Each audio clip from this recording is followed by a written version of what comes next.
ये कहानी एक लड़के और थॉमस की है जिसके पास अलग ही तरह की ताकतें थी। जैसे कि आने वाले वक्त में कौन सा खतरा है और कौन लोग मरने वाले हैं उसे पता चल जाया करता था। ये एक छोटे से टाउन में रहता था जिसमें बहुत ही थोड़े लोग थे। एक दिन एक लड़की की आत्मा इसके दरवाजे पर आती है, मगर वो बगैर कुछ कहे यहाँ से चली जाती है। तब ऑड को उसे देखकर अजीब लगता है, इसीलिए वो भी उसके पीछे पीछे जाने लगता है। लड़की की आत्मा फिर ऑड को एक आदमी के पास भेजती है। अब जैसे ऑड उस आदमी के पास आता है तो वो लड़की उसे छूती है। उसकी ऐसा करने से ऑड को उस लड़की के बारे में ख्याल आने लगती है कि आखिर उसके साथ हुआ क्या था, मतलब कि वो ऑड को क्या बताना चाह रही है। इस आदमी ने दरअसल इस लड़की के साथ जबरदस्ती करके उसे मार दिया था। अब ये जानकर ऑड को काफी बुरा भी लगता है और वो जज्बाती भी हो गया था, मगर फिर भी वो उस आदमी का सामना करता है, जो देखकर वो आदमी वहाँ से भाग जाता है। तब ऑड भी उसका पीछा करता है और काफी देर के बाद आखिरकार वो उसे पकड़ ही लेता है और उसे मारने लगता है। अब तभी यहाँ पुलिस चीफ भी आते हैं। इनके और ओट के बीच में काफी अच्छे ताल्लुक थे और वो भी जानते थे कि ओट के पास कोई ना कोई खास चीज तो है। अभी ही हम उसके दोस्त को भी देखते हैं जो उससे मिलने आई हुई थी। खैर, अब ओट को कुछ अजीब से लोगों के ख्याल आने लगते हैं जिनके चेहरे नहीं थे, यानी कि उनकी आंखें, नाक, मुंह कुछ भी नहीं था, और वो ओट को उठाकर अपने साथ कहीं ले जा रही थी। यहाँ उन्होंने और भी बहुत सारे लोगों को कैद किया हुआ था जो हमें बचाओ की मिन्नतें कर रही थी ओट से। मगर तभी अचानक यहाँ एक गन वाला आदमी आता है और एक एक करके इन बिना चेहरे वाले लोगों को मार देता है। उनकी मरते ही ऑड भी अपने इस सपने से जाग जाता है। जी हाँ, बिल्कुल वो सपना देख रहा था, मगर वो इस बात से बेचैन और हैरान था कि आखिर इतने सारे तकरीबन 20-25 लोगों को कौन मार सकता है, मतलब कि वो गन वाला आदमी कौन था। तो इसके बारे में ही सोचते हुए वो अगले दिन अपनी जॉब पर निकल जाता है। वो दरअसल एक होटल में कुक था। यहाँ पर इससे मिलने पुलिस चीफ और इसकी दोस्त भी आते हैं, मगर कुछ ही देर बाद यहाँ एक और अजीब आदमी आता है जो हरकतों से पागल ही लग रहा था, जिसके आसपास बहुत सारे अजीब तरह के क्रिएचर्स थे। ये सारे दरअसल हेल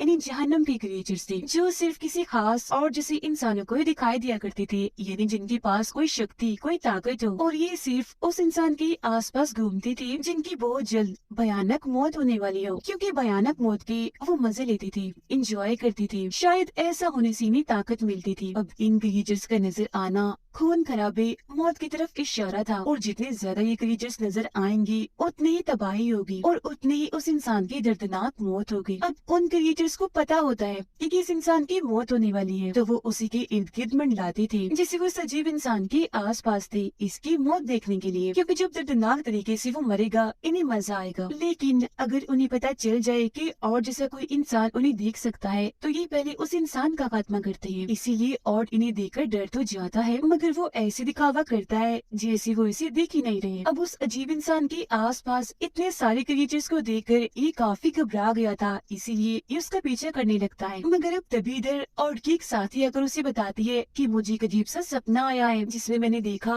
कि मेरी और एक दूसरे आदमी की मौत हो गई है, पर कोई आम मौत नहीं, भयानक, क्योंकि हर जगह पर खून फैला हुआ था। अब पहले तो ऑड इसे आम बात समझकर टाल देता है, मगर जब उसके साथी दूसरे आदमी की मौत के बारे में बताती है तो वो चौंक जाता है, क्योंकि बिल्कुल ऐसे लोग उसके सपने में भी आए थे। अभी माजरा था क्या, इस बारे में जानने के लिए ऑड दोबारा से उस अजीब इंसान का पीछा करने लगता है जिसके आसपास और क्रिएचर्स मंडला रहे थे। उसके हुलिये के हिसाब से ऑड उसे फंगस नाम दे देता है। अब फंगस अपने घर जाने के बाद वहाँ से भी निकल जाता है। तब उसके जाने के बाद ऑड उसके घर में घुसकर तलाशी लेने लगता है और कोई सुराग ढूंढने लगता है, मगर ये घर गम कबाड़ खाना ज्यादा लग रहा था। सामान देखने से लग रहा था कि यहाँ फंगस के अलावा और भी लोग रहते हैं। उसी वहाँ एक अलमारी में टाउन के सभी लोगों की फाइल्स मिलती हैं। सामने कैलेंडर पर भी हर तारीख पर कुछ न कुछ लिखा हुआ था, लेकिन 15 तारीख यानी कल की तारीख पर क्रॉस लगाया हुआ था, जिसका मतलब था कि उस दिन यानी कल ये फंगस कोई गड़बड़ करने वाला है। अब तभी अचानक एक कमरे से आवाज आने लगती है। फौरन ही बाद एक दरवाजा खुलता है और बहुत सारी हवा के साथ वहाँ हर चीज जमने लगती है। इस वजह से ऑड काफी डर गया था, मगर खुद को संभालते हुए वो उस कमरे में जाता है जहाँ से आवाज आ रही थी। वहाँ आकर ये देखता है कि बहुत सारे परिंदे यहाँ पर कैद हैं, जिसके फौरन ही बाद वहाँ एक जगह पर छोटा सा सुराग बनने लगता है और फिर वो पूरा रास्ता खुल जाता है। वही अजीब तरह के क्रिएचर्स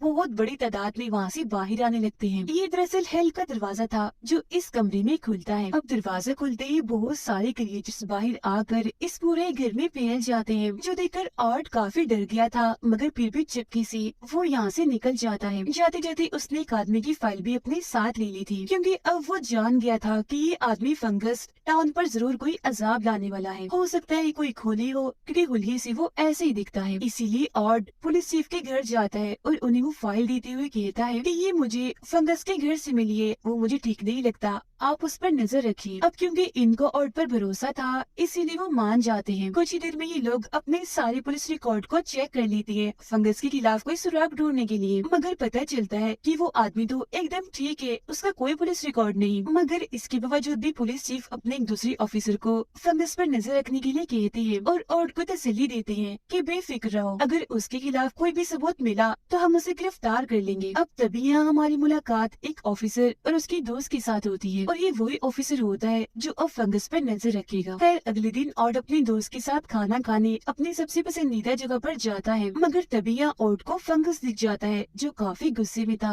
और इसी की तरफ ही आ रहा था। इसलिए दोनों जल्दी से यहाँ से भाग जाते हैं। अब आर्ट की ताकतों की वजह से जाने अनजाने में ये लोग बॉलिंग गेम के एरिया में आ जाते हैं। इससे वो हैरान तो होता है, मगर बहुत जल्द उसे एहसास हो जाता है कि ये मेरी ताकत है, मेरी शक्ति है। अब जब ये लोग अंदर जाते हैं तो बॉलिंग गेम के स्टाफ को देखते हैं, जिनका यूनिफॉर्म बिल्कुल वैसा ही था जैसा उसके सपने में आने वाले लोगों का था। यहाँ आते ही उसके साथ अजीब सा होने लगता है, जिससे वो खुद को काफी कमजोर महसूस कर रहा था, जिसका मतलब था कि जरूर यहाँ कुछ तो भयानक होने वाला है। मगर यहाँ के लोगों के आसपास कोई भी क्रिएचर नहीं था, तो वो काफी हैरान था कि आखिर ऐसा क्यों। अब वो अपने पुलिस चीफ को दोबारा से कॉल करता है और अपने किसी ऑफिसर को यहाँ भेजने के लिए कहता है ताकि वो यहाँ आकर तहकीकात करे। जिसकी कुछ देर के बाद यहाँ एक सीनियर ऑफिसर आता है, जो आते आर्ट पर गुस्सा करने लगता है कि तुम्हें क्या मसला है, तुम क्यों इतनी देर से गलत जानकारियाँ दे रहे हो। मैं फंगस के घर पर गया था, मुझे तो वहाँ पर कुछ नहीं मिला, बल्कि मैं तो जब से वहाँ गया हूँ वो तो घर पर आया तक नहीं। अब तुम हमें यहाँ तलाशी लेने का कह रहे हो। और एक बात बताओ,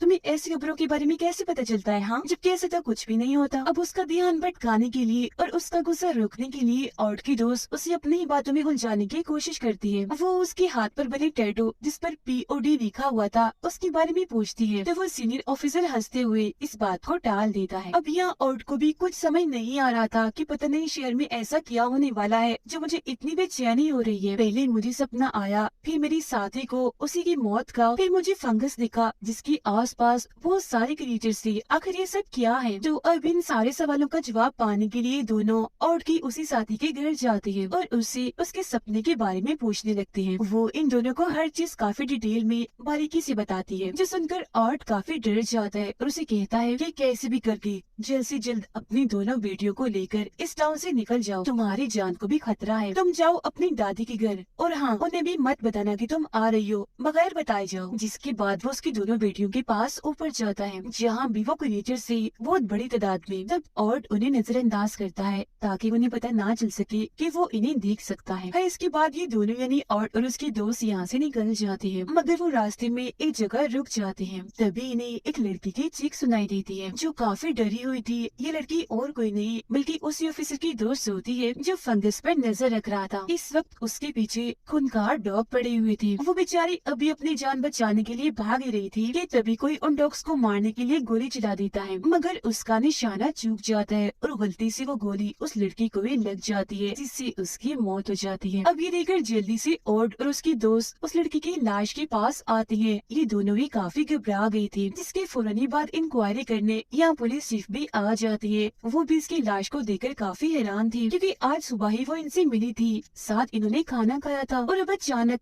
सिर्फ 7 से 8 घंटों के बाद उसकी मौत हो गई। असल में इस लड़की को किसी ने अगवा भी कर लिया था। अब यहाँ आर्ट पुलिस चीफ को बताता है कि जो डॉग इस लड़की का पीछा कर रही थी, बिल्कुल वैसे डॉग मैंने फंगस के घर पर भी देखे थे। जो सुनकर पुलिस चीफ अपने सभी ऑफिसर्स को कहती है कि कैसे भी करके फंगस को ढूंढ कर लाओ। आर्ट और उसकी दोस्त को भी वो घर जाने का कहती है ताकि उन्हें कुछ न हो जाए, मगर जाने से पहले आर्ट उन्हें एक बड़ा सा मजबूत सा लॉकेट देता है और जबरदस्ती उन्हें पहनने के लिए कहता है। फिर अपनी दोस्त को उसके घर छोड़कर जैसे आर्ट अपने घर आता है तो यहाँ तो उसके लिए अलग ही हैरान कर देने वाली चीज थी। उसी वॉशरूम में फंगस की लाश मिलती है। उसकी हालत देखकर लग रहा था कि तकरीबन 8 से 10 घंटे पहले किसी ने इसका खून किया है। तो इससे हमें यहाँ ये बात पता चलती है कि जब ऑड ने पुलिस को कहा था कि फंगस एक अजीब इंसान है, इस पर नजर रखो, तो पुलिस इसके घर पर आई और तलाशी लेने लगी, जिस वजह से फंगस के साथियों को ये अपने लिए खतरा लगा। इसीलिए उन्होंने फंगस को ही मार डाला, जिसका मतलब था कि अगर इसके साथी जिंदा है तो कल जो खतरनाक होने वाला है इन्हीं 15 तारीख को वो होकर ही रहेगा। जो सारी बातें सोचकर उसे एक प्लान आता है। वो फंगस की लाश को एक खाली पड़ी मिल में रखकर वहाँ से वापस आ जाता है। जब वो रास्ते में था तो उसे हर जगह, हर सड़क पर हजारों की तादाद में वो क्रिएचर्स दिखते हैं। हर घर के आगे वो मंडला रहे थे, जिसका मतलब था कि कल भयंकर तबाही होने वाली है, शायद पूरा शहर ही तबाह हो जाए। उधर पुलिस चीफ के घर कोई अनजान आदमी आता है और 3 से 4 बार शूट करके उन्हें भाग जाता है। इस बारे में जैसे उड को पता चलता है तो वो सीधा हॉस्पिटल जाता है, जहाँ उसे उनकी वाइफ मिलती है और बताती है कि तुमने जो लॉकेट दिया था उसकी वजह से गोली दिल के आर पार नहीं हुई, सिर्फ टकरा कर वापिस आ गई, मगर उनकी हालत काफी नाजुक है, उनका ऑपरेशन चल रहा है। अभी सारी सूरत हाल गड़बड़ी की वजह से और काफी परेशान हो गया था, तो कोई सुराग ढूंढने के लिए वो दोबारा से फंगस के घर पर जाता है और कंप्यूटर से वो इंटरनेट की हिस्ट्री को चेक करने लगता है, ताकि उसे पता चल सके कि फंगस ने क्या क्या सर्च किया था, जिसमें उसे काली जादू, शैतान और इस तरह की वेबसाइट्स की कुछ डिटेल्स मिलती हैं, जिससे वो फौरन समझ जाता है कि जितने भी लोग हैं वो दरअसल हेल का दरवाजा यहाँ खोलने वाली है, जिससे बहुत सारे शैतान इस दुनिया में आकर इंसानों को बुरी तरह तड़पा तड़पा कर मारेंगे। अब यही उसे एक वैन और कुछ बॉम्ब्स के बारे में भी जानकारी मिलती है। अभी वो ये सब देख ही रहा था कि तभी उसे किचन से अजीब सी आवाज आने लगती है, तो इसीलिए वो उस तरफ ही जाने लगता है चेक करने के लिए। आवाजें दरअसल फ्रिज से आ रही थी, इसीलिए वो फौरन फ्रिज का दरवाजा खोलता है, जहाँ वो बहुत ही अजीब, दिल को हिला देने वाली चीजें देखता है, जैसे कि इंसान की कटी हुई उंगलियां, उनके दांत और भी जिस्म के हिस्से जिन पर बिच्छू कीड़े मकोड़े पी रहे थे, जो देखकर उसकी खुद की हालत भी काफी अजीब हो गई थी। और फिर जैसे ही वो फ्रिज का दरवाजा बंद करता है तो साइड में खड़ी होती है फंगस की आत्मा, जिसे एकदम से देखकर वो डर सा गया था। अब फंगस को ओट पर गुस्सा था, इसीलिए वो अलग अलग तरीकों से उस पर हमला करता है, जैसे फ्रिज को उस पर गिरा कर, बटन फेंक फेंक कर, मगर अब वो जैसे सिलेंडर से आग लगाकर धमाका करने ही वाला था कि तभी खिड़की तोड़कर और यहाँ से भाग जाता है, जिसके फौरन ही बाद वहाँ काफी बड़ा धमाका हो जाता है। अब यहाँ से निकलते निकलते ऑड ने एक चीज नोट की थी कि फंगस के दिल के पास एक निशान है, मगर क्योंकि वो इस निशान को ठीक से देख नहीं पाया था, तो वो इस हकीकत को जानने के लिए उसी मिल में जाता है जहाँ उसने फंगस की लाश रखी थी। उसकी लाश गल रही थी। वो देखता है कि जहाँ उसे गोली लगी थी वहाँ भी POD लिखा हुआ था, यानी वही सेम टैटू जो सीनियर ऑफिसर की बाजू पर भी बना हुआ था। इसका मतलब था प्रिंस ऑफ डार्कनेस, जिससे ये बात साफ हो जाती है कि जिसके भी जिस्म पर ये टैटू होगा वो प्रिंस ऑफ डार्कनेस होगा, यानी अंधेरों का शहजादा, और वही फंगस का साथी भी होगा। जिससे अब यहाँ ये बात भी साफ हो गई थी कि वो सीनियर ऑफिसर भी फंगस का साथी ही था। असल में जब ऑड ने पहली बार पुलिस चीफ को बताया था कि फंगस पर नजर रखी, वो ठीक नहीं है, तो वहाँ ये सीनियर ऑफिसर भी था और इसी पता चल गया था कि फंगस की किसी गलती, किसी हरकत की वजह से पुलिस अब इस पर नजर रखेगी, तो इसने उसे मार डाला। फिर अगले दिन ऑड अपनी दोस्त के पास आकर उसे शहर छोड़ जाने का कहता है, मगर वो कहती है कि नहीं, अगर तुम इधर हो तो मैं भी यही रहूंगी, कहीं नहीं जा रही मैं। जिसके बाद वो अपने काम पर जाने के लिए निकल जाती है। कुछ देर के बाद ऑड भी अपने काम पर जाने के लिए चला जाता है, मगर पिछले दरवाजे से। वो वहाँ पहले से ही पुलिस की गाड़ी देखता है और जैसे अंदर जाता है तो ये देखकर काफी हैरान रह जाता है कि सारी सिक्योरिटी को किसी ने मार दिया है, और एक पुलिस ऑफिसर को भी वो देख लेता है जिसने मास्क पहना हुआ था। उसे लगता है कि शायद ये सीनियर ऑफिसर होगा, इसीलिए ये भी उसका पीछा करता है और मौका देकर एक बेसबॉल बैट से उस पर हमला कर देता है। मगर जैसे ये उसका मास्क हटाता है तो देखता है कि ये सीनियर ऑफिसर नहीं बल्कि वही ऑफिसर है जिसे फंगस पर नजर रखने का काम दिया था, जिसका मतलब था कि ये टोटल 3 लोग थे, ये दोनों ऑफिसर्स और फंगस। जिसके बाद अब ऑड उसकी गन लेकर सीनियर ऑफिसर को ढूंढने जाता है मॉल में, जहाँ उसे अपनी साथी दिखती है। इसे देखते ही उस पर भड़क जाता है कि तुम अभी तक शहर छोड़कर निकली क्यों नहीं, जल्दी करो यहाँ से जाओ, क्योंकि जो तुम्हारा सपना था वो यहाँ सच होने वाला है, तबाही मचने वाली है। जिसकी फौरन बाद उसे अपने साथी के सपने की सारी डिटेल्स याद आने लगती है, जैसे यहाँ बॉलिंग गेम का स्टाफ बैठा है, टीवी पर मैच चल रहा है, फव्वारों से पानी आ रहा है, और बस इसी के साथ यहाँ एक लड़की की चीख सुनाई देती है। फिर फौरन वहाँ एक आदमी आकर अंधाधुन लोगों पर गोलियां चलाने लगता है, जिससे वहाँ भगदड़ मच जाती है। लोग घबराते हुए इधर उधर भागने लगते हैं, सामान भी टूटकर हर हर जगह बिखरता जा रहा था। मगर सारे लोग वहाँ से बाहर नहीं निकल पाते क्योंकि पता नहीं कैसे मॉल के सारे दरवाजे अपने आप ही बंद हो जाते हैं। अब ऑड को उस गन वाले आदमी पर काफी गुस्सा था, इसीलिए अपनी गन से उसे मारने के लिए जाता है। मगर तभी अचानक बहुत सारे क्रिएचर्स आकर उस पर हमला कर देती है उसे रोकने के लिए। मगर फिर भी वो आगे बढ़ता जा रहा था उन्हें साइड पर हटा कर। अब यहाँ हमें ये बात पता चलती है कि ये सारे क्रिएचर्स काफी वक्त से जानते थे कि ऑड हमें देख सकता है, इसीलिए अगर ये सारे कल के ही दिन मॉल के लोगों के आसपास मंडलाते तो तबाही रोकने के लिए ऑड जरूर कुछ न कुछ तो करता। इसीलिए वो ऑड का ध्यान भटकाने के लिए सिर्फ एक ही इंसान के आसपास मंडला रहे थे, यानी फंगस के, ताकि ऑड का ध्यान सिर्फ उस तरफ ही रहे और वो उस पर ही नजर रखे, न कि हर तरफ, ताकि उसे आने वाली भयंकर तबाही का भी पता न चल सके। मगर ऑड सिर्फ इन क्रिएचर्स का मोहताज ही नहीं था, बल्कि उसके पास काफी अलग ही तरह की ताकतें थी, जिससे वो किसी भी बुरी चीज और मौत को भी आने से पहले देख लेता है। और यही वजह थी कि अब उसे इन लोगों का प्लान भी पता था। खैर उन क्रिएचर से जैसी तैसी बचकर वो उस गन वाली आदमी के पास जाता है और गोली चलाकर उसे मार डालता है, जिसके बाद वो उसका मास्क हटाता है, ये सोच कर के जरूर ये सीनियर ऑफिसर होगा। मगर वो देखता है कि ये आदमी तो वो है जिसने डॉग पर गोली चलाई थी, जो गलती से ऑफिसर की दोस्त को लग गई थी। जिससे यहाँ ये बात सामने आती है कि 3 नहीं बल्कि 4 लोग थे। फिर अब सामने ही आइसक्रीम की दुकान थी जहाँ ऑड की दोस्त काम करती थी। ऑड उसे ढूंढ रहा था, जहाँ कुछ ही देर में वो उसके सामने आ जाती है, जिसे देखकर वो बेहद खुश हो गया था। मगर खतरा अभी भी टला नहीं था। कुछ गलत होने के बारे में उसे महसूस हो रहा था। और फिर तभी यहाँ उस लड़की की आत्मा आती है जिसके पीछे लोग पड़े हुए थे। वो उसे एक तरफ इशारा करके यहाँ से गायब हो जाती है। जिस तरफ उसने इशारा किया था वहाँ बड़े बड़े कमरे थे। अब जैसे वो वहाँ चेक करने के लिए जाता है तो उसकी आंखें खुली की खुली रह जाती है, क्योंकि असलियत उसके सामने थी। वो देखता है कि यहाँ एक काफी बड़ी वैन में बहुत सारे बॉम्ब्स हैं, जिन पर एक टाइमर भी लगा हुआ है, जिसके हिसाब से यहाँ कुछ ही देर में धमाका होगा